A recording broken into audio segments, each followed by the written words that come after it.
Hey, everybody, welcome back to the Man Show with Boy Green and the Man Show with Boy Green digital entities at MC Show Digital, baby. For all the latest, make sure you guys hit subscribe on YouTube and, of course, show your support here on the radio show as well. We've got a very special guest joining us, Pittsburgh Steelers insider, Steelers Depot, Alex Kozora.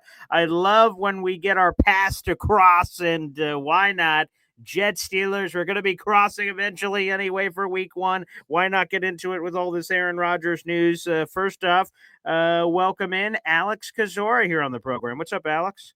Thank you, Paul. Appreciate it. It's a busy day. The Jets saga finally closes on your end, and my ride just getting started over here in Pittsburgh. Yeah, I know. I feel like I should have brought a gift of some kind, some sort of an exchange. I mean, Aaron Rodgers is an exchange all to himself, I suppose. Let's start there. Can I have the It's receipt just in case on this Rodgers gift? I may have to return it. I'm not sure about the take backsies rules, but we'll evaluate that before the end of this interview, Alex. And let me ask you this, because the entry paths are quite similar between the Jets and the Steelers. The Jets, it was widely speculated and openly talked about for a long time. Like, it's obvious it's happening. There's no other suitors, but it's just the song and dance of getting there. And that's what happened with the Jets 2 years ago in the 2023 offseason. Everyone knew it was going to happen, but just how it all ended up coming together. And it was a painful bunch of months/weeks of the negotiating period and everyone talking about it, and it eventually hit. We now fast forward here to 2025, where a similar thing. 4 months ago, the Jets dump Aaron Rodgers unofficially, and then officially with the new league year, he gets officially cut, and then he's hanging around out there. But the only team he met with was the Steelers. The only receiver I'm aware that he had some throwing session with very openly and publicly was DK Metcalf. I ask you, now that you finally got Aaron Rodgers, what was the multi-month wait like, knowing that this was the likely result, but you also had to actually see it happen? Annoying in a word, and you guys can relate to that. But at least whenever it was the trade from the Packers to the Jets, there was a trade to complete. There was a transaction. There was a negotiation, like you said. In Pittsburgh, a lot of it was, what is taking so long? There is no negotiation. Contractually, the reports were there was never an issue. Pittsburgh had an offer on the table for Rodgers since way back in March. It was on Rodgers' time, on his decision, on his timeline, and his timeline alone. For a while, I thought he's 41, first time ever as a free agent. It's a big decision. Do I want to play again? I want to be fully committed to that. And I can respect that. He went on McAfee, talked about the personal issues he had. Again, give grace, want to respect that as well. Of course. Then I just figured he just wants to skip the spring stuff because he's a veteran. No veteran likes the spring stuff. And I think that was part of the reason. I think you kind of have to show up for minicamp, though. If you skip that in the entire spring workout, it's really hard to sell to the locker room. This is your guy. The cavalry's coming. Expect Aaron Rodgers to lead this team if he's not there for any of the spring portions. And so think this is Rodgers doing just enough as he kind of needs to sell himself to this locker room into this team while still getting to do a lot of his time on his own and have his own fun. Let's explore that because it's interesting. I'm curious, with Steelers Depot, you guys are pumping out podcasts and articles. You have a good temperature of the fan base. When they realized, oh boy, this Aaron Rodgers thing is sort of real, and it seems like it's going to happen eventually, were the fans for it? Were they against it? Because, like, when you hear Cam Hayward come out on a podcast and say, basically, hey, bleep or get off the pot, pal. You either want to be a Steeler or you don't. And it was very blunt, but very direct. And it seemed like a lot of fans seemed to rally around that. Like, come on, man, make a decision. I throw it back to you here. What was the temperature during this process before he actually unofficially ended up joining the team this week? It's been mixed. This is a franchise and a fan base that had to deal with the Brandon Ayuk rumors. That was last year's saga for Right. literal months on end, basically March until August of will he, won't he on Ayuk. And so there was a lot of fatigue just off of that. And very similar situation took place this year. Luckily, won't extend all the way out to August. It was interesting because the expectation, myself included, was one of Russell Wilson or Justin Fields would return. That's explicitly what the team said their intention was, to re-sign Russ or to re-sign Fields. Fields goes to you guys, the Jets. Pittsburgh clearly did not want Russell Wilson back. That was not a truthful statement. He goes to the Giants. And so Rodgers was not talked about much until free agency really began. March 10th, I think, was the first real credible report of Pittsburgh having interest. And since then, it's waned. There's been angst. Some can certainly see the value. This is the best quarterback left, and so might as well go with him because he gives you the best chance to win of available options. Others understandably say he's 41 years old. It's a 1 year play. What is he really going to give you? Is the juice worth the squeeze? But I think Pittsburgh's calculation is that they took heat and criticism now, but it'll be worth it come December and January when Rodgers is hopefully winning and can break this postseason drought. Pittsburgh has not won a playoff game in 8 years, their longest streak since the merger. DJ Watt, Cam Hayward, Minka Fitzpatrick, one combined career playoff victory. That stuff eats away at this team. They're trying to solve that. What are expectations for Aaron Rodgers? You mentioned the age, right? Everyone, the fans are going to see the resume. Ooh, 4-time NFL MVP. Ooh, look at all these career accolades. Super Bowl championship, Super Bowl MVP, and everything else he brings to the table. But what is realistic at this stage? Because I hear the hopeful people saying, hey, more time removed from the Achilles. Should be even better. And then others are like, he's an old man. What's going on here? Well, what is it? The more things change, the more they stay the same in Pittsburgh. It seems like Pittsburgh feels stuck in this 9-10 win purgatory. You're in the playoff hunt. Maybe you make the wild card round. You get bounced in the first round. Again, Pittsburgh not won a playoff game since 2016. So it's hard to think Rodgers will change that calculation too much. I had a tweet a couple weeks ago in terms of the win range for Rodgers. If you told me if you came back in time, Paul, from January and said this is the range of wins that Rodgers brought this team, if it was 8 to 10, somewhere in there, that would not surprise me in the least. I think more likely 9 to 10. So that's basically where Pittsburgh has been sitting. It's a very similar calculation to when Pittsburgh brought in and signed Russell Wilson last year. This is your best option. He gives you the best chance to maybe finally get over the hump and win a playoff game. Not going to win you a Super Bowl, but maybe break that drought. So let me get to this because I'm glad that phraseology you just used. It was interesting because I was, since the move became official, I'm like, I'm curious what the Pittsburgh people are saying about this. I was reading a piece in The Athletic, and here's what it said. It accused Pittsburgh of doing the same thing and expecting a different result. Here's the direct quote from the piece: relying on an aging, past his prime veteran and expecting the NFL's highest paid defense to prop him up. And the examples they pointed to was Russell Wilson this past season, a late 30s something-year-old Ben Roethlisberger, and now Aaron Rodgers. What's your response to that? It's not an unfair critique. It's probably accurate overall, but Pittsburgh is always in that retool, not rebuild mode. And so they are trying to capitalize on a defense before it ages out. Cam Hayward probably has 2 years left. TJ Watt is in his 30s. Minka Fitzpatrick's closing in on 30. And so the window Pittsburgh believes is to win now. And there's a frustration from the fan base and from the team itself internally for not winning a playoff game. And that's not what Pittsburgh's expectations should be. It should be to win a Super Bowl, but you got to win a playoff game first, obviously. And so Pittsburgh's trying to at least get back to that point. So, yeah, I mean, I get the overall premise. It's not an ideal situation to have to go into a 1 year play with Rodgers, not only just because of beyond the surface stuff, Rodgers struggling in recent years, but even if it goes well and then he's off in the sunset next year, you're back at square one. You're starting over who is your quarterback of the future. Rodgers does not solve that, obviously. And so there's just this question of you're on this, treadmill that you're running in place and you kind of feel stuck and feel like you're going nowhere. So even in a best case scenario, you wonder where does that leave you this time next year? And let's explore that. I didn't even have that in my notes, but let's talk about that because I'm a big fan of the Rich Eisen show, and Jerry Dulac is a consistent member, representative of Steelers Nation on that show. And basically, what Jerry has indicated is that, and this is obviously pre this official Aaron Rodgers news, some of these conversations before, but he has said that basically the Steelers' plan was to add all these picks to the treasure chest, and then next year, 2026, like, okay, the draft's supposed to be pretty good, and they just get aggressive and trade up. And that all sounds good on paper, Alex, but if all these quarterbacks are as good as they say, and quarterback is such a scarce product as it is in the National Football League, who, regardless of the picks the Steelers offer, who is going to suddenly trade with Pittsburgh to guarantee they could get said quarterback? Because if they do the same thing they've been doing for the last 17 some odd years, they're going to win 9 or 10 games. They're going to be picking at worst mid-teens to early 20s if they end up making the playoffs and immediately exiting, and thus it would need a dramatic trade up to even potentially be in the conversation for quarterback if one of those teams at the top was even willing to talk to them. So I've heard this plan sort of laid out. Yeah, bing, boom, bam, that's a plan. And I'm like, well, You need two to tango, and is a second going to tango?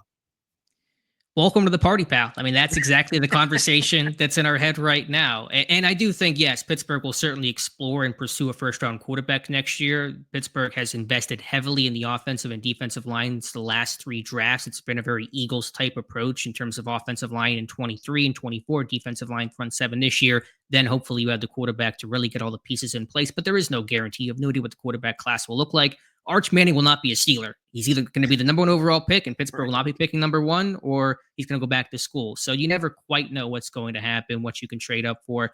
I do think, though, even though Pittsburgh, you're right, will be picking teams early 20s, it doesn't give them permission to not make that aggressive move. They need Fair. to make that aggressive move. Look at the Buffalo Bills trading up for Josh Allen, the Chiefs trading Mhm. up for Patrick Mahomes, the Ravens trading up for Lamar Jackson. Those were not bad teams whenever they made those big investments and made those swings. And so I think Pittsburgh will have to be aggressive and make a move, but the competition will be fierce. The Browns, the Saints, potentially the Colts now, they're probably looking for a quarterback next year. So you just never know how things will go. The last thing I'll say is to that kind of athletic comment about Pittsburgh doing the same thing. Some of that is true, but they have turned over every stone to try to find a quarterback. Trades, signing, drafting Kenny Pickett in the first round. They have explored every way you can possibly land a quarterback. Nothing has worked. So it's really about the execution of it. I think they've tried everything. Nothing that was really stuck. And they got to try to find some stability, sustainability, a long term plan. Paul, Pittsburgh will be starting a different week one quarterback in 5 straight seasons for the first time in NFL history. That is not a model of success. Yeah, I saw that tweet. Unbelievable stat there in Steelers history. It goes to show you the continuity that they've had. That they have not had that happen. Jets, unfortunately, they've had that happen a few times in their And history. Pittsburgh But probably looking at six next year too, based on how things are going. So right, streak exactly. continues. That's an astute point. Again, we're speaking with Alex Kozora, Pittsburgh Steelers insider, Steelers Depot here on the Man Child Show Boy Green and the Man Child Show Boy Green digital platforms at MC Show Digital. I'm going to go back to the Athletic this time. Zach Roseblood, who covers the Jets, and he tweeted this out today after the Aaron Rodgers news came out, and said Justin Fields was the Steelers' top target at quarterback. They wanted to re-sign him. He picked the Jets, so they ended up pivoting to Aaron Rodgers. Is that accurate? It seems so, based on the reporting. Yes, the Jets had a more competitive offer, some second-year guaranteed money. Pittsburgh reportedly did not, and so Fields went there. And I imagine Fields did not love the way he was handled. Everyone knows his story, getting replaced in week after week 6 when Pittsburgh was 4-2, and not really getting a chance after that. And so he probably wanted to go to a team that felt like was going to start him, give him an entire season runway, which the Jets appear to do so. And so, yeah, I think Rodgers was not Pittsburgh's first choice. Fields was, and then maybe Rodgers number two. They also had some interest in guys like Sam Darnold. I don't think the Russ interest was ever really there. If there was, he would have come back to sign with Pittsburgh. So Rodgers not the first choice, but he is the choice.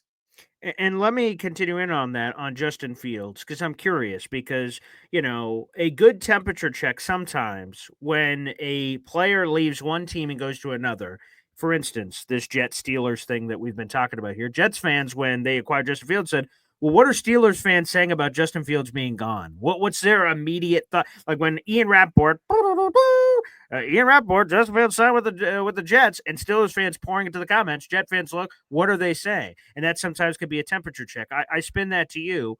What is the Steelers' feelings on Justin Fields from the fans and you and everybody else, and what they believe Justin Fields could do with the Jets? Do they think he's just this guy that's a first round bust and he's just destined to flame out of the league or be a backup, or do they really think there's some real potential here that he could have? The Sam Darnold, Baker Mayfield, which is some of the comps we've been hearing this offseason as the Hopi. I'm like, oh, it happened for them. Maybe it happens for this guy. I think you haven't heard much commentary recently because all the oxygen has been taken up by the Aaron Rodgers saga. But at the Naturally. time, before free agency and right after Fields signed, I think across the fan base, there was disappointment to see Justin Fields leave. I think expectations were that he was going to be priority, that Pittsburgh wanted to bring him back. And as we just talked about, they attempted to bring him back. He's a guy that is he going to have that true career arc turnaround? I'm not sure. I'm rooting for him. I think he's a really good guy, really well liked in that locker room. But I think Pittsburgh liked the element of the run game and what he could provide there. He led the team in rushing touchdowns over that span in which he started. And I think also Pittsburgh just like the idea of having a quarterback returning, not starting over with somebody brand new and something to really build upon. You got 6 weeks of Fields, and even that was a bridge. They had a very condensed and constrictive offense. Fields was thrown in there last second when Russell Wilson re-injured his hamstring about 3 days before the season began. So never really got to beat Justin Fields' true offense or true show to run. And Pittsburgh, I think, was hoping to be able to expand upon that in that second year. But good dude, really well liked. Steelers OC Arthur Smith, a big fan of Justin Fields. So yeah, I think he can certainly have success in New York with a good coaching staff. He's got his old college teammate and Garrett Wilson to throw to. So yeah, I don't want to say the sky's the limit, but I think there's certainly more to build upon. I thought Fields grew in Pittsburgh. He got better mechanically, got smarter with the football, took care of it. There were certainly strides made in his 1 year with the Steelers. What is your early week one stuff? We've got Jets Steelers. Jim Nantz told the Rich Eisen show shortly after the schedule came out, hey, our full expectations is Rodgers is going to be there, even though he's obviously not. So there was always the default revenge for Fields against the Steelers. Now there's Rodgers against the Jets. There's Aaron Glenn apparently was quote unquote disrespectful to Aaron Rodgers on the way out. So there's a lot of juice for this storyline. And I know how Jet fans and Steeler fans feel about each other too, with their playoff histories with one another. So, Alex, set us up here. We're months away from the season, but now it's all full steam ahead with this Rodgers news.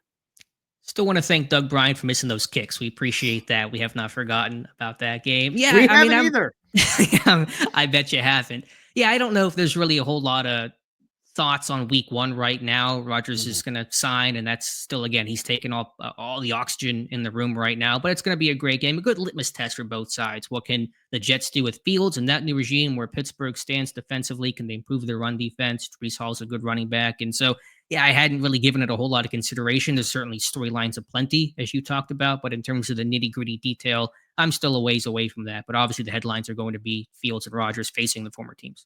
Perhaps another storyline. Mike Florio of Pro Football Talk said he fully expects the Jets and Steelers to strike a trade for wide receiver Alan Lazard no later than training camp. It was his latest report that he shared after Aaron Rodgers signed. Is this trade just a foregone conclusion? This is happening, and this is another song and dance. We're just waiting to see it actually come to fruition. Certainly wouldn't be shocking given Pittsburgh's need at receiver after trading George Pickens. It may take a little bit of time for Pittsburgh to evaluate their internal group. They've shown interest in outside receivers like Gabe Davis as well. But given some of the time that Aaron Rodgers has missed and his tendency to want to bring in his guys, I call it the Adam Sandler movie, Happy Madison Productions. You just bring in kind of your friends for the movie and they follow you along. It's pretty much the same thing in Rodgers' career arc. So, yeah, it certainly wouldn't be shocking, but I think Pittsburgh will want to at least continue to look at their internal options this week and minicamp upcoming and go from there. I have not heard anyone use that before. I am definitely going to use that in the future. That is hilarious. So, okay, let's negotiate. What do you guys offer? Come on, you guys need a wide receiver too. We're trying to help you out. Come on, what are we getting for Alan Lazard? Come on now. Not a whole lot. I know that pay cut he took is going to help make that trade a little more feasible, but you're not You're giving up welcome. anything more than a late day 3 selection. Pittsburgh, Mm. they're using those draft picks for those quarterbacks we talked about next year. So I mean, I don't know what you're going to give up for the guy. Maybe a 6th round pick. It's not going to be much though. Speaking of wide receivers, let's go through that real quick. So, unSteelers like acquiring a blockbuster trade for DK Metcalf, who's a freak. I was at a Falcons Seahawks game randomly last year, my old man, and we had great seats. And I saw DK Metcalf. I don't know, I was 10 feet away from him as he's warming up, and I'm like, good Lord. I mean, the physique, the speed, the everything. I mean, he had all that coming out of Ole Miss at the NFL Combine, too.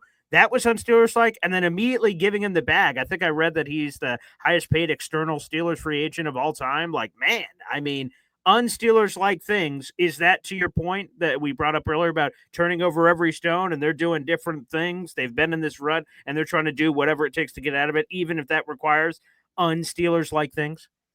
I think so. As you talked about, you can't do the same thing over and over and expect a different result, definition, insanity, all that kind of stuff. So, yeah, I think Metcalf is fitting the Arthur Smith system, that A.J. Brown type receiver that's big, physical, explosive, dynamic, all the things Pittsburgh wanted. They probably knew they weren't going to have George Pickens in their long term plans, and so needed that kind of number one dude. And this is a long term play, too. It's a little similar to when Pittsburgh traded for Minka Fitzpatrick in 2019. And people thought, oh, why trade for Minka? Ben got hurt that year. The season's over. That was not just a here and now type thing. That was a long term goal. And so, does Metcalf get you over the top this year alone? Probably not, but long term vision, if you find that franchise quarterback in 2026 or beyond, that's going to be the goal, which want to be physical, aggressive run blocker, and have a better culture. Metcalf can certainly be a hothead sometimes, but he's not going to be the headache that George Pickens was, or Deontay Johnson was, or Antonio Brown was, going back a couple years now. So I think it just fit all what Pittsburgh likes and what their ideals are for the offense. Big, physical, tough, and it was a great opportunity. And to get this guy for a long-term deal, it's a good trade. We sort of danced around it there, but like George Pickens is obviously a basket case. Obviously, he's incredibly talented, but there's a lot of hoopla that goes on with Pickens. But the thing that still sort of confused me is he's dirt cheap. You could have wrote it out and played comp pick bingo next year. Why did this trade have to happen? For 5 seconds, DK Metcalf and George Pickens were on the same team. They flip Pickens and go, "Damn, we need a receiver." And I'm like, well, you just had one for dirt cheap. Who again? There's some weird extracurricular activity that happens there, but you could have wrote it up for a year and just let him walk at the end of the year. And again, try to play compact bingo.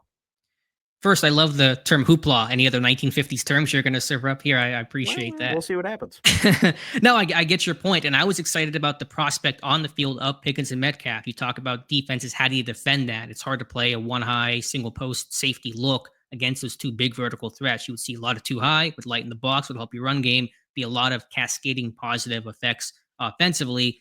I think what it came down to was basically two things. You can play comp pick bingo, but there is no guarantee. It basically means you can't go sign a major free agent next year. You're waiting on that pick in 2027, not going to help you in that pursuit of the quarterback in 2026. It is no sure thing. And then two, I just think Pittsburgh was fed up and did not want to have to deal with all the hoopla of George Pickens for another year. It became untenable, a headache. Pittsburgh trying to change the culture.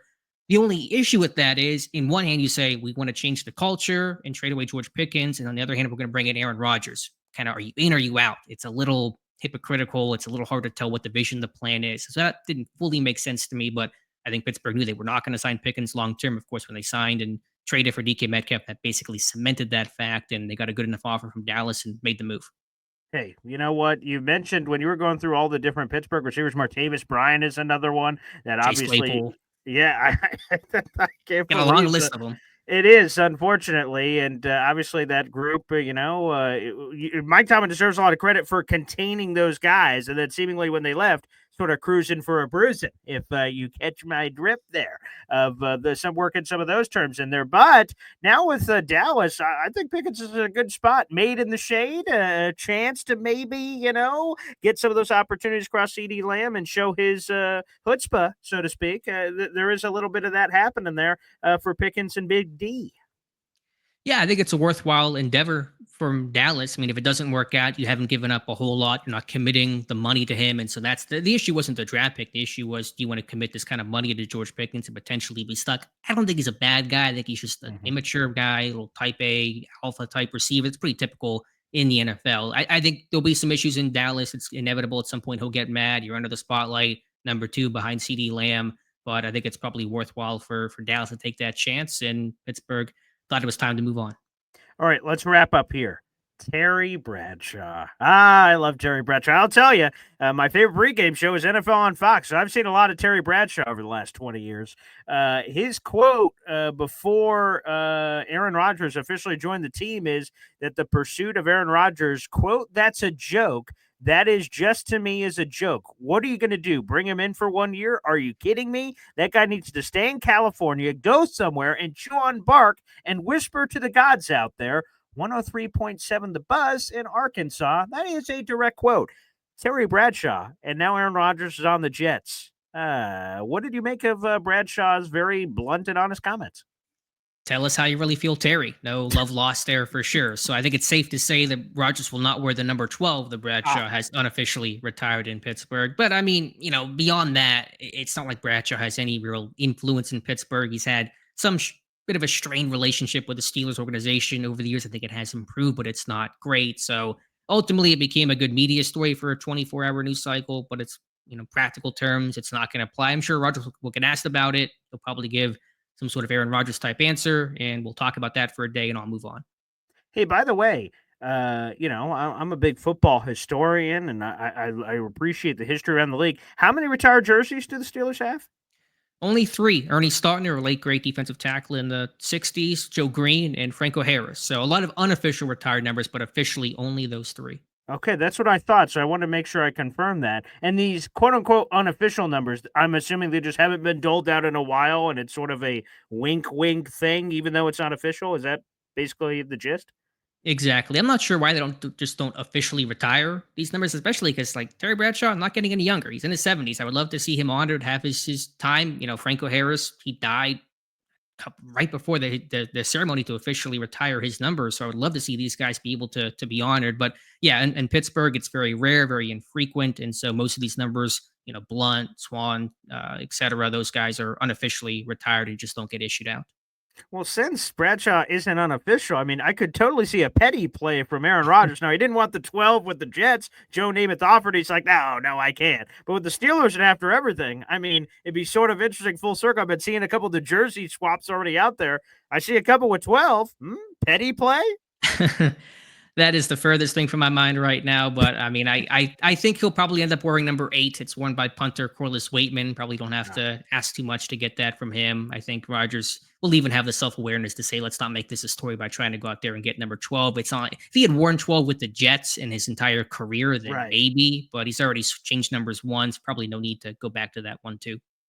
Well, fair enough. Well, Alex, thank you so much for joining us. The story is finally in. I'm sure this will be the last time we ever talk about this. I'm sure it's never going to I'm come up sure. again, but I'm glad that we're able to do it here, both on the radio and on our video portals here, Alex. I'm sure we'll check in when we get a little bit closer to week one. Very much looking forward to it, man. Thank you, Paul. Take care. All right. We got a lot more coming up right here on the Man Shout Show with me, Boy Green.